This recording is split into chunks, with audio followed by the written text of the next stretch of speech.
Evangelho do nosso Senhor e Salvador Jesus Cristo, segundo relatou nosso irmão João, capítulo de número 4. Eu vou ler até o verso de número 18, depois nós iremos dar continuidade.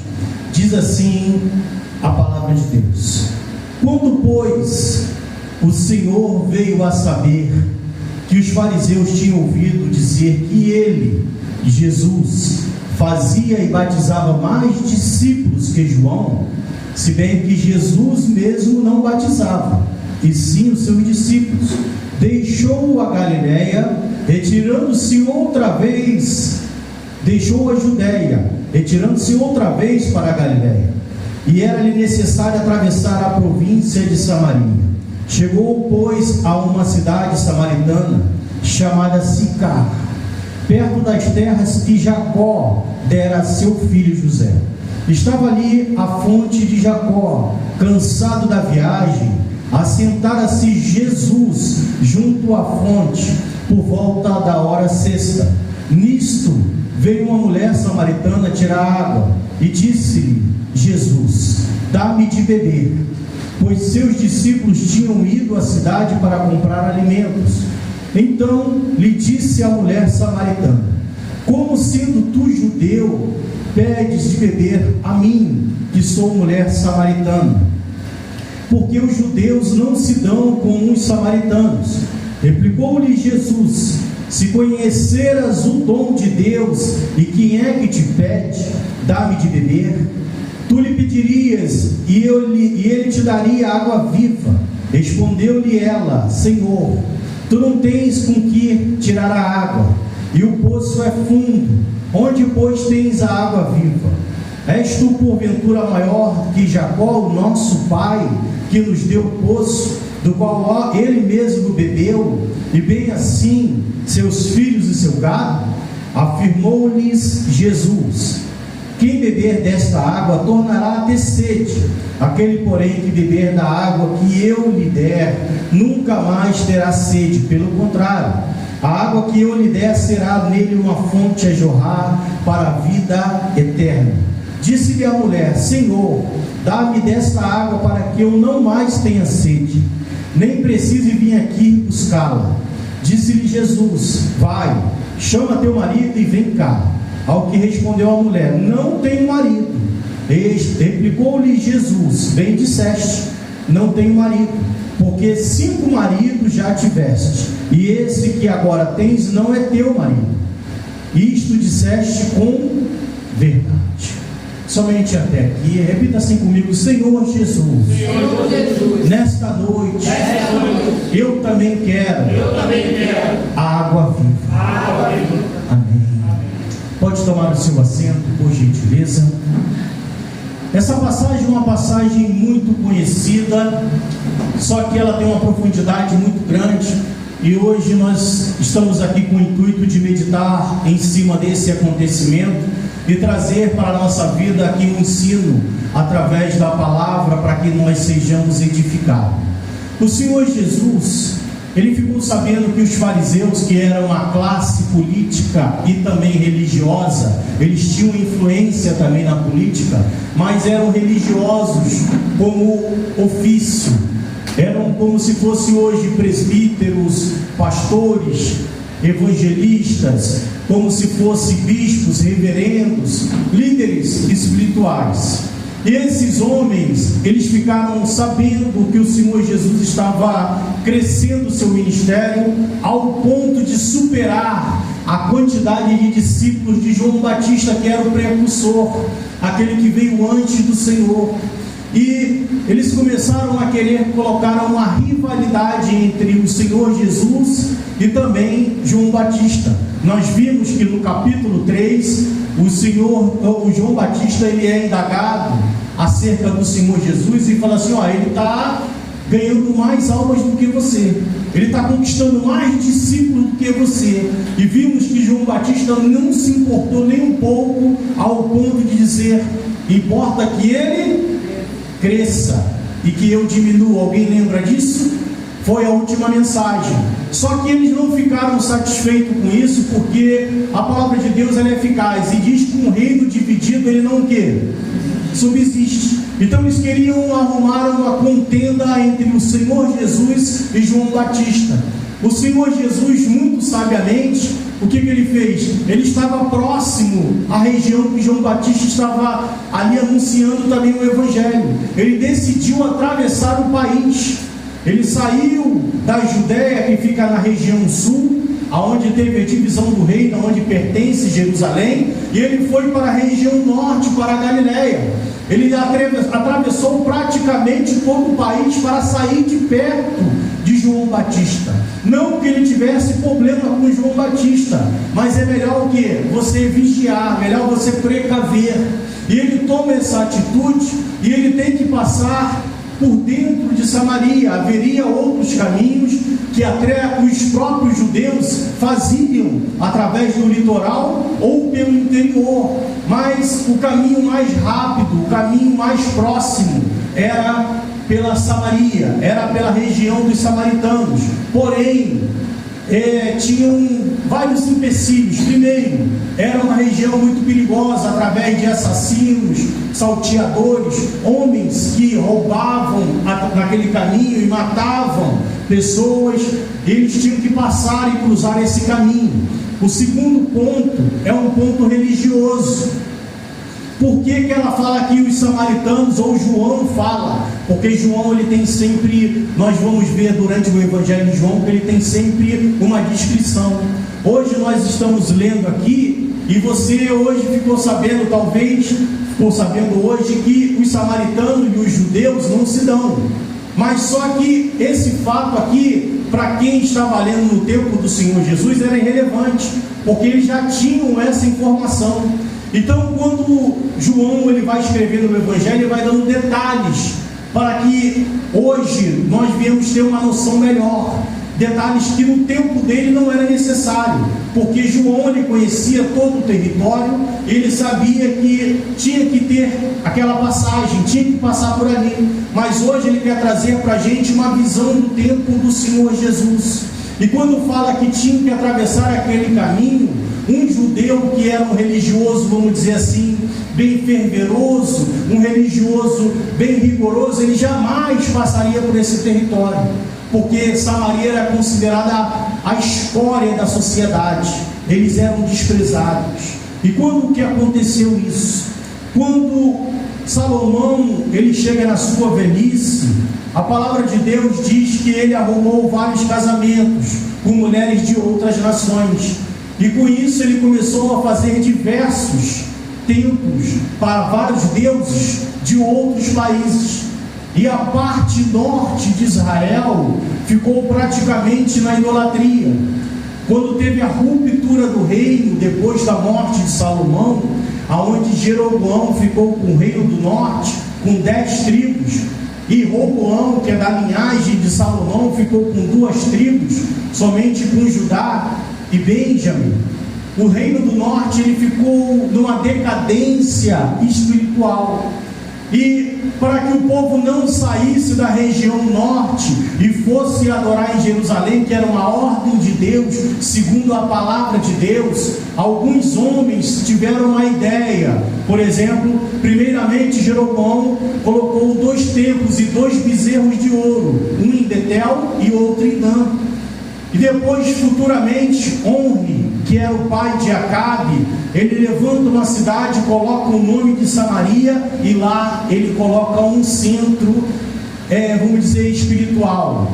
Ele coloca ali um templo onde toda a nação ia para adorar. Certamente não era a adoração que Deus ordenou, era um culto idólatra. Então o povo do sul ele se considerava um povo mais puro, um povo que era a elite, a nata da sociedade, homens verdadeiramente de Deus, enquanto os samaritanos eram desprezados. E quando em 722 a Assíria invade o reino do norte, mata muita gente e leva o povo cativo, o rei da Babilônia ele toma uma outra decisão. Ele traz pessoas de outras nacionalidades e também vai povoar ali Samaria. Então o que já era mesclado fica mais ainda, porque aquele povo agora passa a habitar com outras pessoas de outros lugares, de outras regiões, com outros deuses, com outros tipos de adoração. Então a bagunça fica toda formada. Então o reino do sul sempre se considerava puro, vamos dizer puro sangue, enquanto o reino do norte ele era miscigenado, tinha uma mesclagem de religiões e culturas, aonde eles abominavam aquela população. Então os judeus eles jamais iria, por exemplo, comprar um alimento da mão do samaritano, jamais ele beberia uma água da mão do samaritano, ele jamais iria ousar conversar com o samaritano. Por isso que a mulher fala assim: como é que você, sendo judeu, você fala comigo que sou samaritano? Como é que você dirige a palavra a mim? É o que a mulher pergunta para o Senhor Jesus. Fala: você sabe que isso não é permitido, que nós não se damos, a minha linhagem e a sua é totalmente diferente. Você não pode me dirigir a palavra. E quando chegam os discípulos de Jesus, ficam até espantados quando vê ele conversando com a mulher, não só pelo fato dela ser samaritana, também pelo fato de ser uma mulher. Porque um rabi, o Senhor Jesus era rabi, tanto que Nicodemos, quando vai ter com Jesus, chama ele de rabi, que é mestre.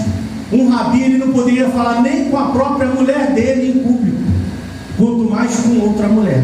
Então o Senhor Jesus está quebrando protocolos. Ele está falando com a mulher que ela não deveria ter atenção. Aos olhos humanos do povo de Israel, ela deveria ser desprezada. Ela jamais deveria ter vamos dizer, o privilégio de falar com Jesus. E o Senhor Jesus quebra protocolos e ele que dirige a palavra a ela pedindo água. E eu acredito que ele não estava com sede. Por quê? Porque eu tenho absoluta certeza que isso não era limitação para ele. Ele poderia dar um jeito dele de arrumar água. Ele não necessitava de uma mulher tirar água do poço para ele. Mas acredito que ele queria dar o pontapé inicial. Ele queria começar uma conversa. E quando a mulher fala assim: olha, eu não tenho como falar com você porque você é judeu e eu não tenho nenhuma obrigação de te dar atenção, muito menos água. E o Senhor Jesus dá uma resposta que ela não espera. Ele falou: estou te pedindo água H2O, mas a água que eu tenho para te dar é uma água que vai jorrar para a vida eterna. É lógico que o que o Senhor Jesus falou, ela não entendeu, porque o que o Senhor Jesus falou para Nicodemos foi semelhante, que era nascer de novo para entrar no reino de Deus. Se Nicodemos, que era mestre da lei, que era um dos príncipes dos fariseus, que conhecia a Bíblia de trás para frente, não entendeu, quanto mais quem? Esta mulher. É lógico que ela não entendeu. Ela falou assim: como é que o senhor vai pegar a água, se o senhor não tem balde, não tem corda, não tem nada? O senhor é maior do que Jacó, que fundou esse poço? O senhor tem mais poder do que ele? O senhor é mais poderoso, o senhor é mais forte, o senhor tem mais recursos? Ele falou: se você soubesse quem é que fala contigo e o dom de Deus, você me pediria água e eu te daria. E ela faz a pergunta que Deus sempre quer ouvir: então me dê o que? Dessa água. Me dê dessa água, para que eu não tenha que voltar mais aqui e pegar água, e eu tenha essa água eternamente. Aí o Senhor Jesus entra no cerne da questão, porque a pergunta que Deus sempre traz para mim e para você é o seguinte: você quer a água da vida eterna? Você quer receber a água que vai jorrar para toda a sua vida e para toda a eternidade? A resposta sempre vai ser sim. Todos nós queremos essa água, sem dúvida. Só que o Senhor Jesus faz uma pergunta para ela que parece que não tem fundamento. Ele fala assim: então vai lá e chama quem? O teu marido. O que tem a ver com o assunto que estava sendo decorrido ali? O que tem a ver com o que estava sendo falado? Aos nossos olhos parece que não tem fundamento, parece que não tem sentido. E ela falou assim: não, eu não tenho marido. E o Senhor Jesus fala: você disse a verdade, verdadeiramente você não tem, porque você já tivesse 5, e o que você tem agora não é o que? Não é seu. E lembrando que no tempo de Jesus não tinha cartório. O Senhor Jesus não estava querendo dizer para ela que ela não tinha regulamentado, segundo a lei, o registro ali da sua união. Não era isso que o Senhor Jesus estava falando. Ele estava querendo dizer na cara dela que ela era o quê? Adúltera. Está dizendo o marido não é teu? Não é porque você não casou e vive maritalmente com ele. Não, não é isso. Porque naquela época o casamento era religioso, não era como nós vimos hoje nos nossos dias. Então o Senhor Jesus falou assim: o marido que você tem hoje não é teu, é de outra pessoa. E você já tivesse 5. O que nós concluímos com isso? Concluímos que o Senhor Jesus, Ele tem a incumbência de trazer o entendimento para que você venha receber a água da vida eterna. Ele fez ali um oferecimento. Ele trouxe ali uma oferta para aquela mulher. Ele disse para ela: eu tenho algo para você maravilhoso. É uma água que vai jorrar para a vida o quê? Eterna. E ela quis dizer o seguinte: como é que eu faço para receber isso? Aí o Senhor Jesus falou assim: traz o teu marido. Eu quero mostrar para você onde que está o quê? O impedimento, o erro. Aonde que está o bloqueio, o problema. Você já tivesse 5 maridos e você hoje tem um que não é teu. Significa que você é uma pessoa que tem uma reputação duvidosa. Que você hoje está com o 6º relacionamento. Você é uma pessoa de temperamento difícil, complicado. Tiveram diversos motivos que levou você a ter esse problema. E hoje você está vivendo de uma forma que está contrária à palavra de Deus. Você está vivendo hoje de uma forma que Deus reprova. Você está querendo a oferta que eu tenho para te dar, mas só que você tem que resolver esse problema para que você venha receber essa água da vida eterna. Olha o que o Senhor Jesus faz. Ele vem relatar e diz para ela: não, você não pode receber, você pode receber de qualquer jeito. Não, você está pronta para receber. Não, primeiro nós temos que resolver essa situação. Primeiro você tem que chegar a este conhecimento. E o que é interessante é a reação da mulher. Vamos comigo no verso de número 19. Senhor, disse-lhe a mulher: veja que tu és o quê? Profeta. Olha o que a mulher falou para o Senhor Jesus: tu és o quê? Profeta. O que o Senhor Jesus falou para ela de profecia? O que ele revelou para ela? Que ela era o quê? Adúltera. Hoje em dia, se a pessoa chegar e falar assim: meu irmão, você está em adultério, não julgueis para não ser julgado. Quem é você para me julgar? Quem é você para falar isso de mim? Não se mete na minha vida. Quando Jesus falou a verdade, pregou a verdade para ela, ela não ficou chateada, ela não ficou revoltada, ela não brigou com ele. Ela falou: estou vendo que o Senhor é o quê? Profeta. Porque o Senhor está revelando o que? O meu erro, a minha falha. Tu és profeta. O Senhor Jesus não levantou um morto, Ele não multiplicou pães, Ele não multiplicou peixes, Ele não andou sobre as águas. Ele somente apontou para aquela mulher a forma errada que ela vivia, a conduta que não agrada a Deus, onde ela estava no adultério. Ele só falou para ela somente a verdade e disse na cara dela quem ela é verdadeiramente. E sabe o que ela falou nesse sentido? Qual foi a resposta dela? O Senhor está o quê? Certo. O Senhor falou a verdade. Eu sou assim mesmo. Sabe por que muita gente não recebe a água da vida? Porque a palavra fala com ela, ela fala o quê? Eu não sou. Eu não tenho ódio no coração. Eu não tenho nada. A culpa é de quem? É da outra pessoa. Muita gente no lugar dessa mulher fala assim: eu tive 5 maridos, mas os 5 não valiam nada. Eu sou o quê? Perfeito. Quem estava errado era quem? E se ela tiver 10? Quem está errado é os 10, não é ela. E com isso ela fecha as portas da água da vida. Ela tranca a torneira e fecha o registro da água da vida, porque ela não vai poder receber, porque ela não tem um alto reconhecimento de quem ela é. Ela não consegue fazer uma análise sincera de quem ela é. Aqui o Senhor Jesus revelou quem ela é. só que ela reconheceu. Muitas das vezes a palavra fala com a pessoa e ela o quê? Não reconhece. A pessoa, ela escuta a verdade, mas ela fala, não, eu não sou assim. Ela quer debater com quem? Com Deus.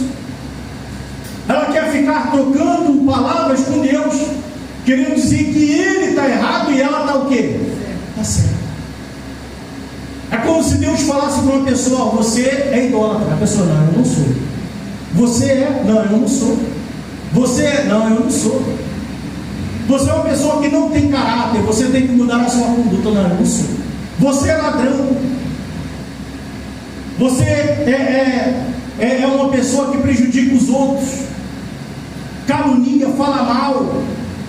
Aí a pessoa fala assim, não, eu não falo mal, eu só falo a verdade. Eu não falo mal, eu só falo a verdade.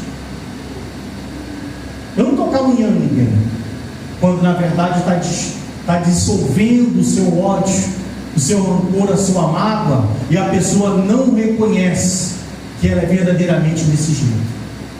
E sabe o que acontece? Fica impossível do Senhor Jesus fazer alguma coisa, porque o reino de Deus, ele tem que ter primeiro o arrependimento. E o arrependimento, ele só vem com reconhecimento. Reconhecimento de quê?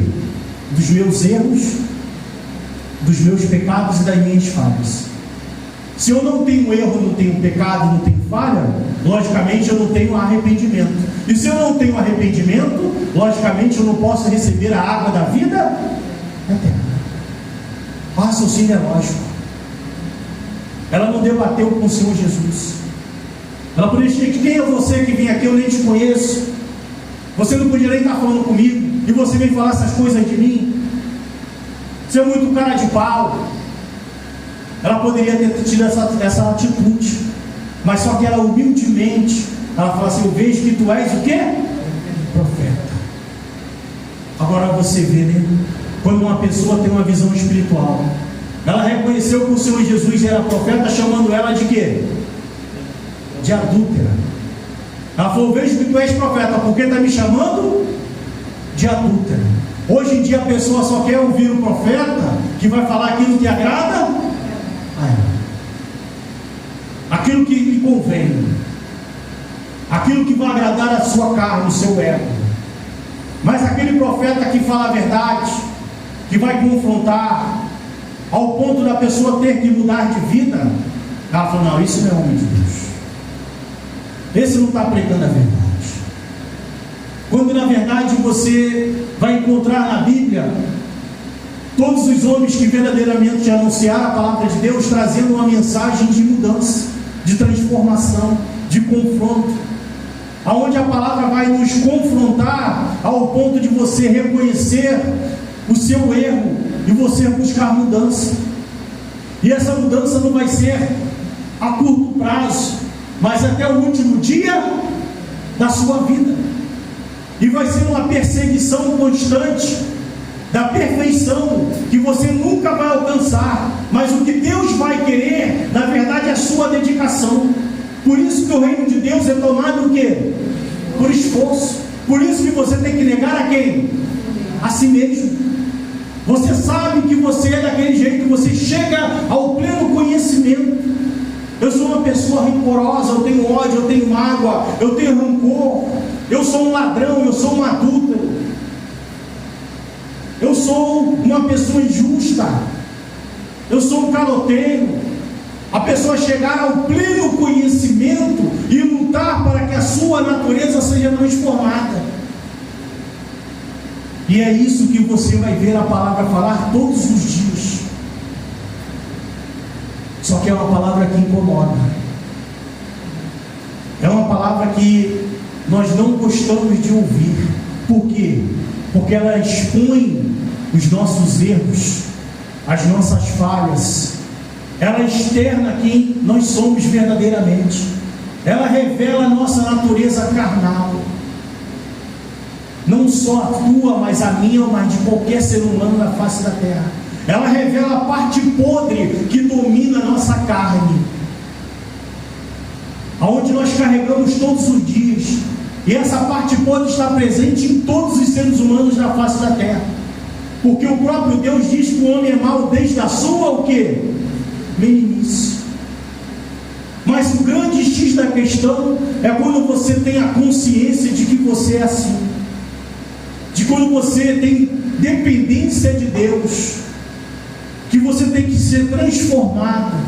Que você precisa dele na sua vida para te mudar, para que você venha nascer de novo, para que a sua carne venha morrer e o Espírito de Deus venha morar em ti. Aí que começa a transformação.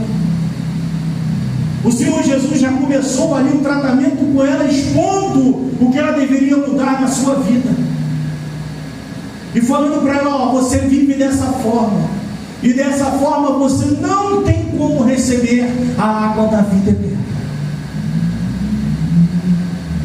E ela falou: é verdade, o Senhor é profeta, o Senhor falou verdadeiramente quem eu sou.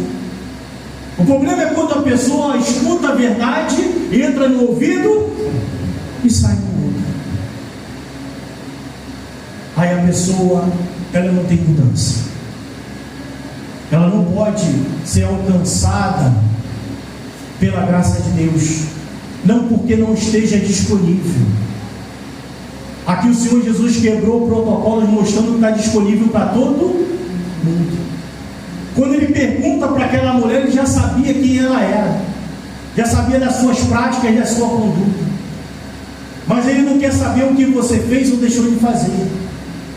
Ele quer saber se você está disposto a deixar de fazer, se você está disposto a abandonar esse caminho, essa vida, essa prática.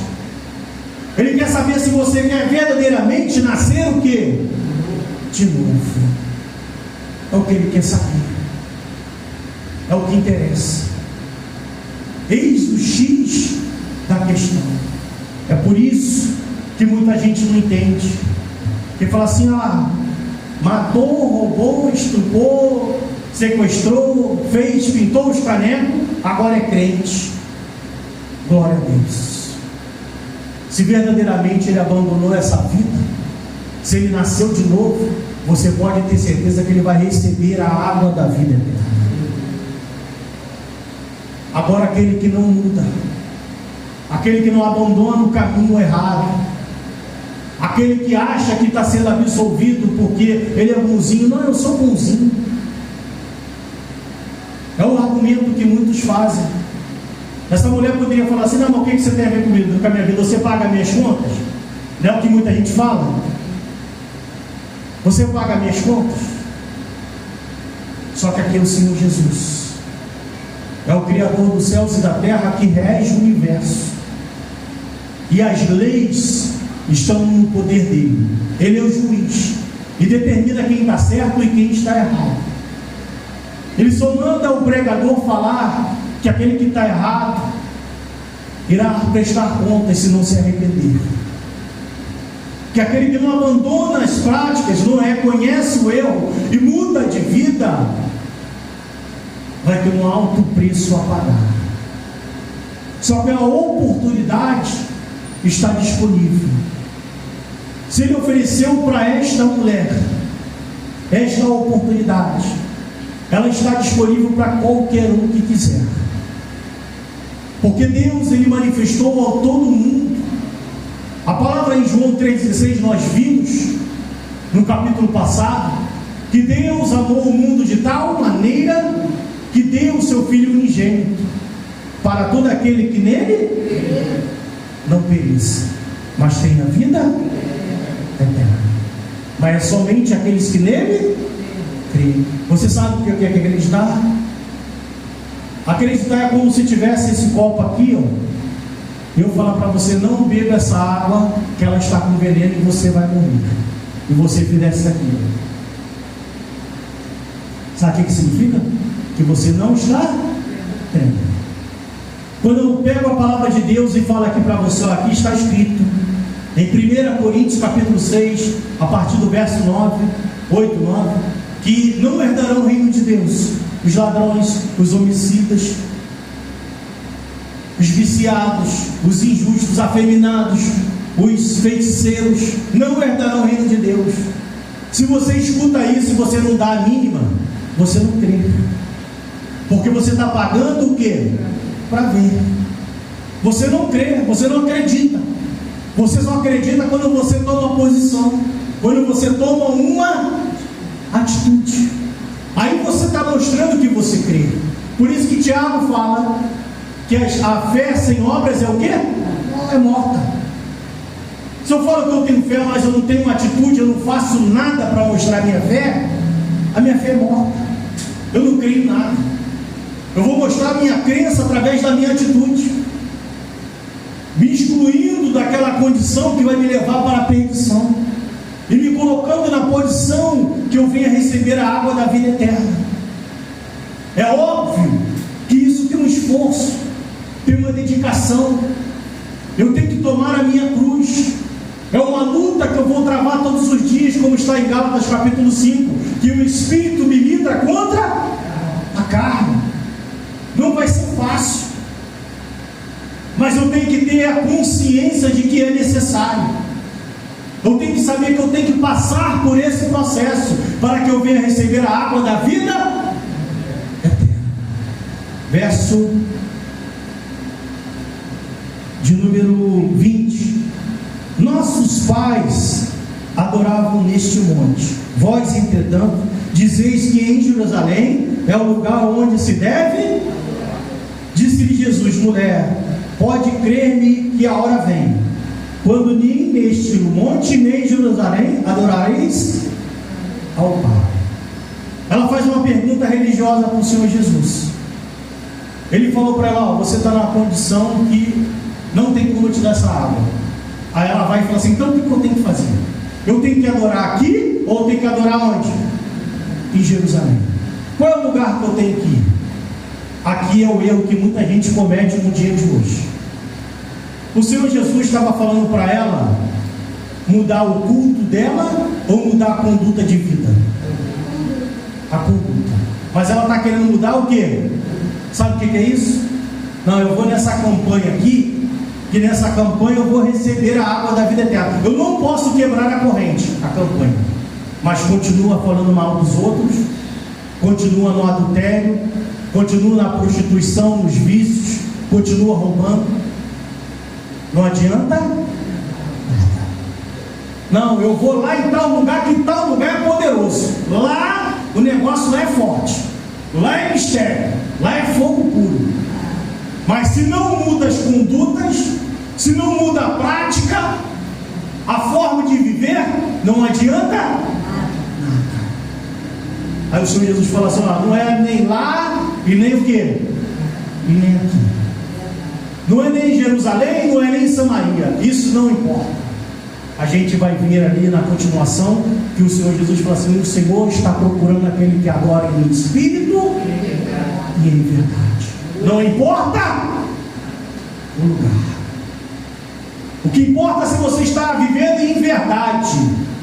O que é viver em verdade? É quando você vive o evangelho verdadeiro, quando você obedece a palavra de Deus. Isso é adorar em verdade, quando você não está na mentira. Por quê? Porque tem muito pastor hoje que ele está numa igreja suntuosa, bonita, com milhões de pessoas ali achando que ele é um homem de Deus, mas ele está no adultério, ele está roubando a igreja, está tirando dinheiro da obra de Deus, está roubando a noiva de Cristo para ter comunhão com a igreja. Olha só como é que isso é forte. Quando um homem deseja comprar uma mulher para ter prazer com ela, ele está se prostituindo, sim ou não? Sim. Ele tem uma noite de prazer, ele tem um tempo de comunhão, mas é pelo dinheiro. A pessoa que está tendo relacionamento com a noiva de Cristo, ou seja, alguém que está se relacionando com a noiva por interesse, por dinheiro, ela está se prostituindo. E o pior, com a noiva de quem? De Cristo. Tem pessoas que têm um relacionamento com a igreja somente por causa do dinheiro. prostituição. Por isso que a palavra de Deus diz que haviam prostitutas cultuais. E hoje não é diferente. Pessoas que vivem tendo um relacionamento, estão dentro da igreja, mas estão em adultério espiritual, e muitas das vezes até físico. E ela está se enganando. Enquanto o Senhor está procurando aquele que adora em espírito, é verdade. Você pode estar numa igreja com ar-condicionado, com cadeira acolchoada, e você está adorando em espírito e verdade. E você pode estar numa cabana lá na África, num lugar paupérrimo, um lugar miserável, e você também está adorando em espírito e em verdade. O lugar não vai mudar. Sabe o que vai fazer a diferença do culto? É você. Sabe como é que Deus vai receber o teu culto? Quando você está vivendo na verdade. João 8,32: conhecereis a verdade, e a verdade vos libertará. Aqui o Senhor Jesus falou a verdade na cara dessa mulher. Falou: você é desse jeito aí, ó. Você é uma mulher difícil, temperamento difícil, porque você já teve 5 homens e ninguém te aguentou, e o que você tem agora não é teu. Sabe o que ela falou? É verdade. É isso mesmo. E o Senhor é profeta. Ela não ficou revoltada, não. Ela reconheceu. Falou: o Senhor está falando a verdade, eu sou mesmo.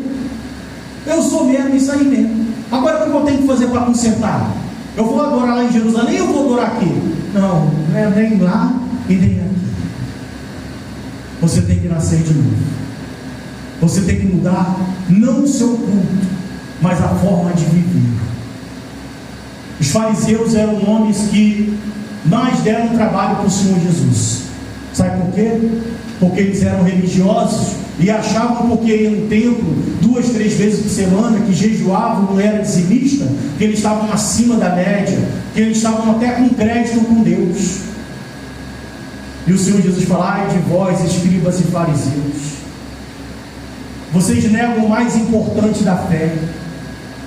Mateus 23. Vocês não dizem, vocês andam correto diante da religião, mas vocês excluem o mais importante: o juízo, a misericórdia e a fé.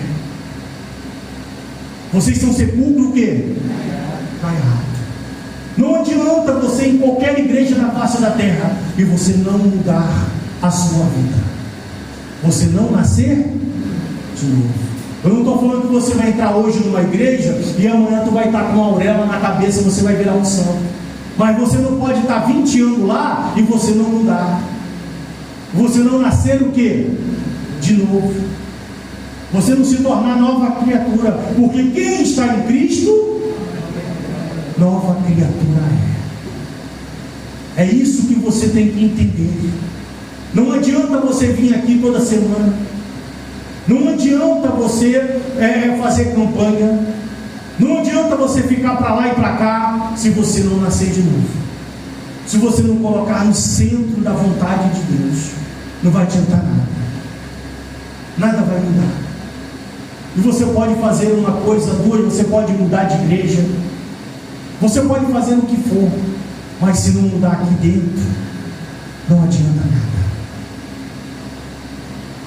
Se não limpar o coração e mudar a sua mente, como em Romanos 12, para transformar a nossa mente e não se conformar com esse século. O que é conformar? Não é se conformar de ficar se lamentando, não. Se conformar é tomar forma. O que você vê hoje aí? O que é comum nos nossos dias? Violência, prostituição, injustiça, roubo, é comum. Para não tomar essa forma, é para você tomar a forma do Espírito Santo, a forma de Jesus. É para você ser moldado pelo Espírito dele. É isso que você tem que buscar na sua vida. É isso que você tem que lutar todos os dias para você alcançar, para você ficar próximo do Senhor Jesus. Eu não estou falando só em distância, eu estou falando em atos, em comportamento, em atitude. Agir como ele agia é o que nós temos que fazer. Verso 21. Disse-lhe Jesus: mulher, podes crer-me que a hora vem, quando nem neste monte, nem em Jerusalém adorareis o Pai. Vós adorais o que não conheceis, nós adoramos o que conhecemos, porque a salvação vem dos judeus. Mas vem a hora, e já chegou, em que os verdadeiros adoradores adorarão o Pai em espírito e em verdade, porque são estes que o Pai o quê? Para ser seus adoradores. O que é adorar em espírito e em verdade? Muitas das vezes a pessoa, ela está com um problema e ela procura os pés do Senhor. É errado isso? Não, é correto. Mas se a intenção dela só for essa, ela está errada. Se ela estiver adorando a Deus porque ela foi ao médico e o médico falou que ela está com uma doença incurável, que ela está condenada à morte, se ela está adorando a Deus porque ela está quebrada financeiramente, se ela procura agora o Senhor porque está com problema na família, se ela está procurando a Deus agora porque está com problema no relacionamento, se ela está agora se entrelaçando com Deus porque ela agora recebeu uma informação ruim, uma notícia ruim chegou, porque houve uma pandemia no meio do mundo aí e ela se voltou para Deus, ela não está adorando em espírito nem verdade. Ela está adorando porque o calo dela o quê? Apertou, porque o negócio ficou estreito, porque a dificuldade bateu a sua porta, porque o dia mal o que? Chegou. Aí ela está buscando, mas ela não está buscando em verdade, ela está buscando por interesse. Eu preciso da solução desse problema. Senhor, me ajuda, eu preciso disso aqui. Eu faço o que for, eu faço campanha, eu vou subir no monte, eu faço jejum, eu faço o que for, eu dou oferta, vendo meu carro e dou de oferta. Mas ela não está buscando a Deus em verdade. Ela está buscando, na verdade, a solução do problema, o quê? Ela não está buscando para ter comunhão com Deus. Ela está buscando porque ela está precisando de algo, que ela vê que é necessário aquilo ali na vida dela. A partir do momento que ela consegue o que ela queria, o que ela faz? Ela para, ela mete o pé. Eu já alcancei meu objetivo, agora eu não preciso mais buscar, eu não preciso mais adorar, eu não preciso mais fazer o quê? Nada. Eu já conquistei.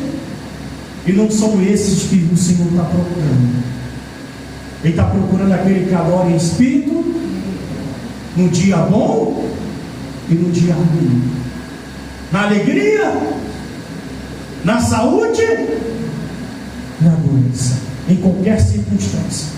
Eu vou adorar ao meu Senhor, estando bom ou estando ruim, eu estando triste ou estando alegre. Para mim não tem diferença.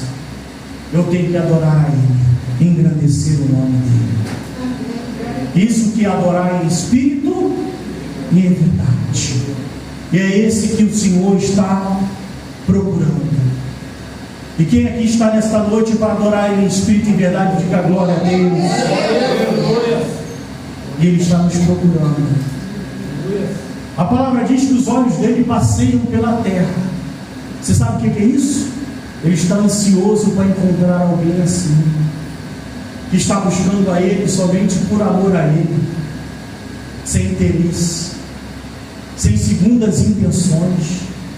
Ele está caçando com os olhos, procurando uma agulha no palheiro.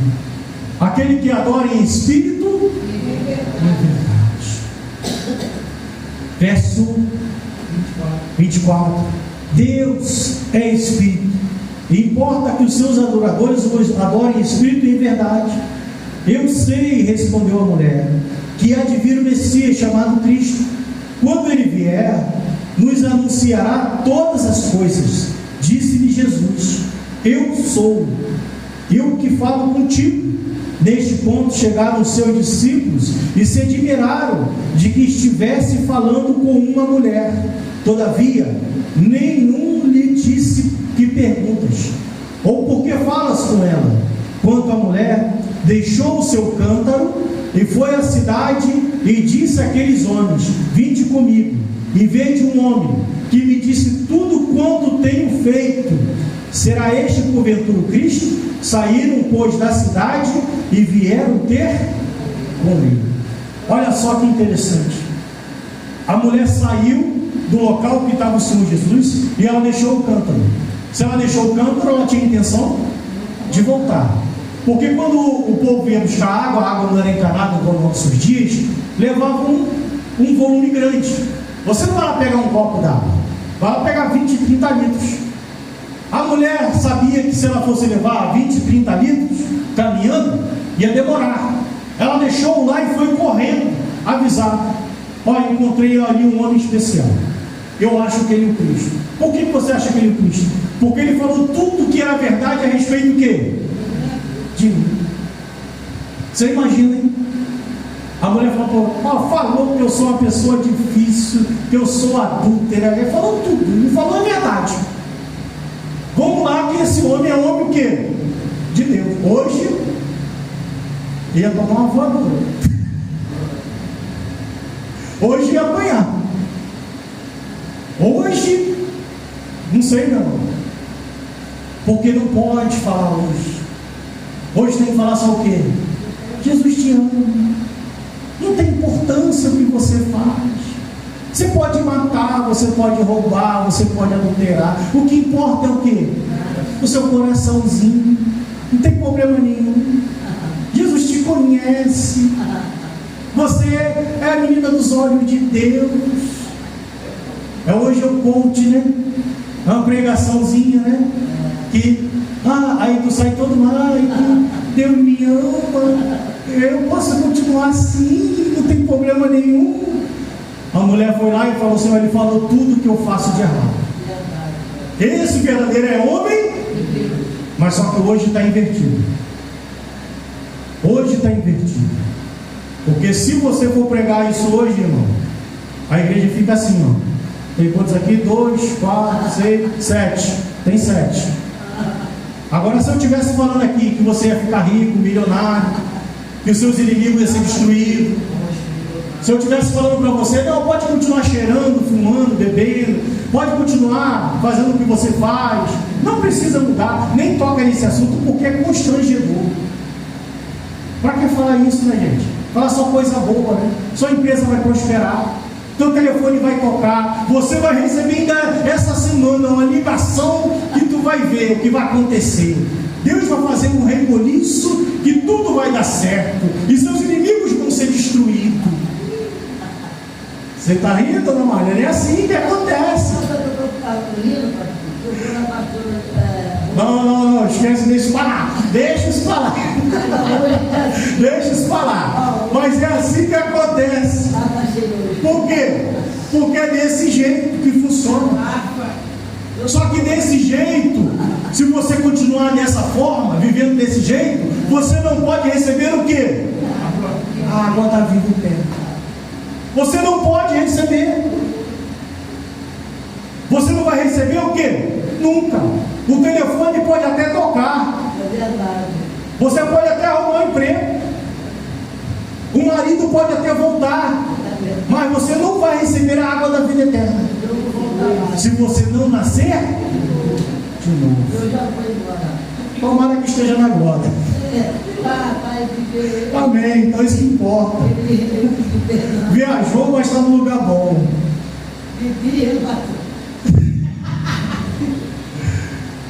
Quem está entendendo? Depois a gente conversa, dona Maria. Depois a gente denuncia ele ali. Calma aí. Quem está entendendo? Mas só que quem quer ouvir isso? Poucas pessoas. Por quê? Porque elas gostam de ser o quê? Enganadas. Aí essa mulher foi lá e falou assim: ele foi lá e falou todos os meus pecados, externou tudo aquilo que eu faço de errado. Esse verdadeiramente é homem de Deus.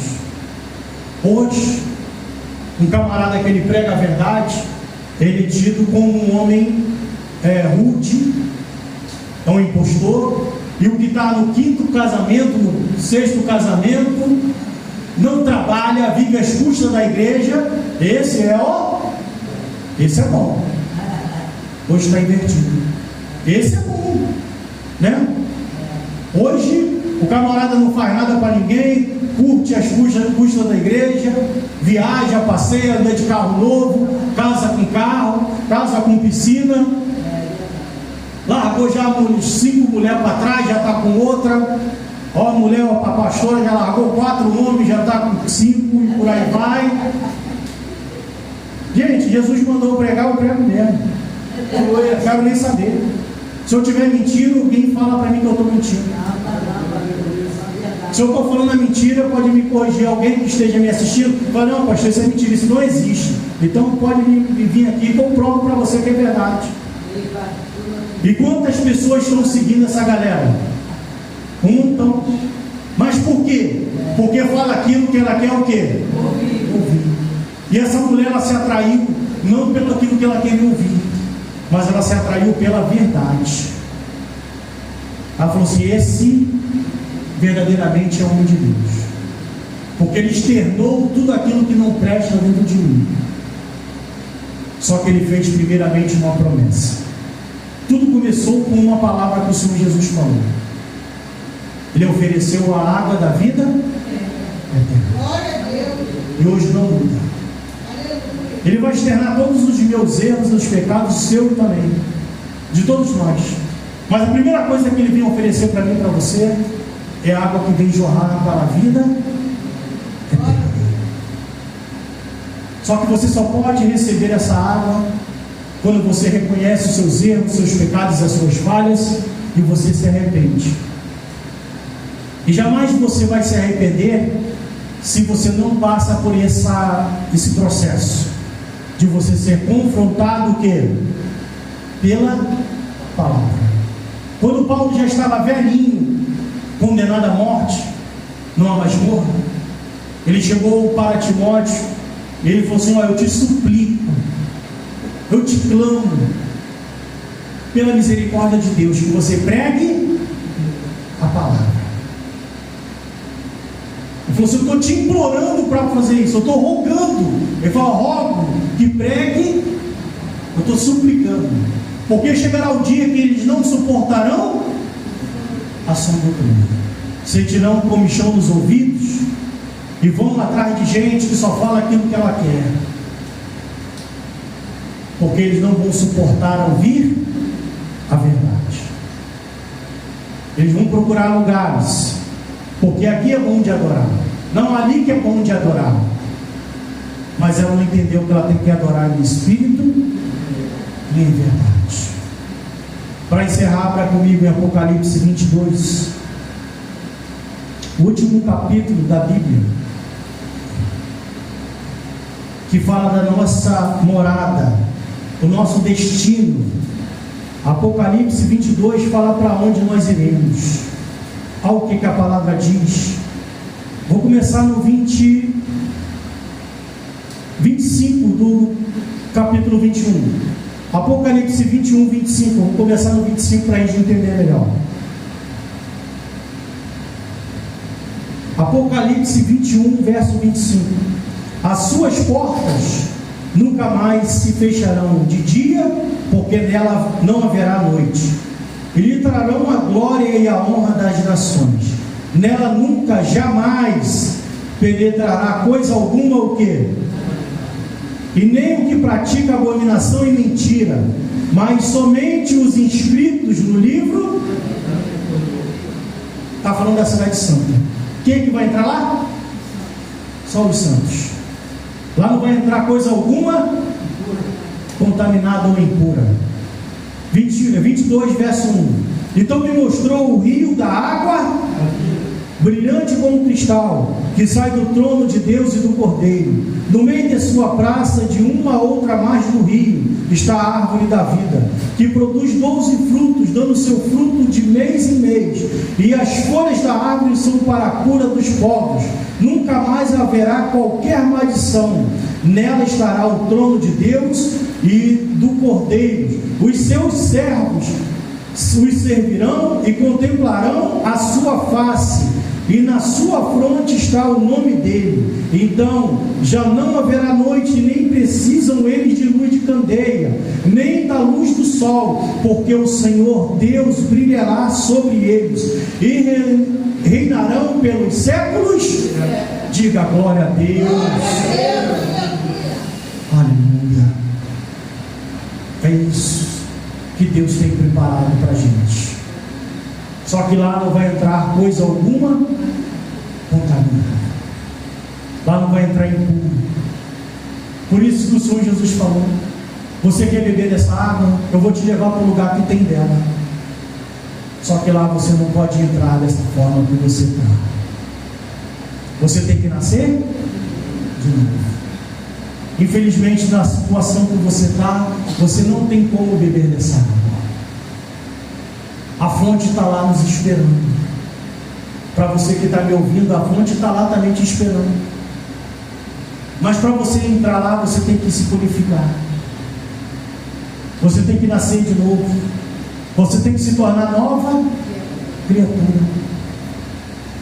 Você tem que nascer da água e do Espírito.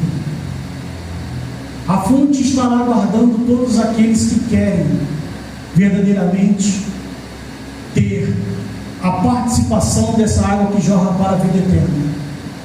Mas eu tenho que ter na minha mente que é necessário eu ser transformado. Eu tenho que nascer o quê? De novo. Meu coração tem que ser um coração puro. As minhas mãos não podem estar manchadas na iniquidade. Eu não posso andar na prática do pecado. Eu tenho que andar conforme a direção de Deus. Eu tenho que fazer segundo aquilo que agrada a Ele. E eu não posso fazer as minhas vontades, mas eu tenho que fazer a vontade de Deus. Quem entendeu? Fique de pé, por gentileza. Você que está me assistindo, gostaria de fazer um convite a você, que você venha aqui estar conosco adorando em espírito e em verdade, porque eu posso te assegurar que isso nós fazemos aqui. O lugar pode ser humilde e simples, mas verdadeiramente aqui nós pregamos a verdadeira palavra e nos esforçamos para viver segundo a palavra de Deus, segundo aquilo que Deus manda. Pela misericórdia do Senhor, estou aqui como líder. Eu me esforço todos os dias. Eu trabalho para não depender da obra do Senhor, para não tirar nem um centavo daqui. Eu não vivo de salário daqui desse lugar. Eu tenho minha esposa e vivo com ela há 25 anos, 26 anos que eu estou com ela. Eu não tenho amante. Eu criei meus filhos. Eu posso te assegurar que eu me esforço para viver em espírito e em verdade. Eu tento da melhor forma possível dar bom testemunho. E eu ensino isso para quem está aqui comigo, para minhas ovelhas. E se você tem um interesse também de vivenciar essa experiência, se você quer viver uma vida santa, buscar a presença de Deus genuinamente, você quer adorar Ele em espírito e em verdade, aqui é o lugar. Aqui é o lugar que você tem que estar. Na rua Ernesto Lobão, número 19. Nós nos reunimos aqui às quintas-feiras, às 19 horas, e também domingo. Nós estaremos especialmente esse domingo às 18 horas. Venha para cá, traga a sua família. Venha ouvir a palavra genuína de Deus. A palavra que às vezes incomoda, mas é o que traz resultado para a sua vida. Você é o nosso convidado. Venha estar aqui conosco.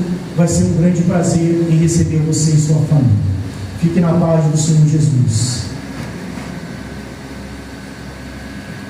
Povo de Deus, eu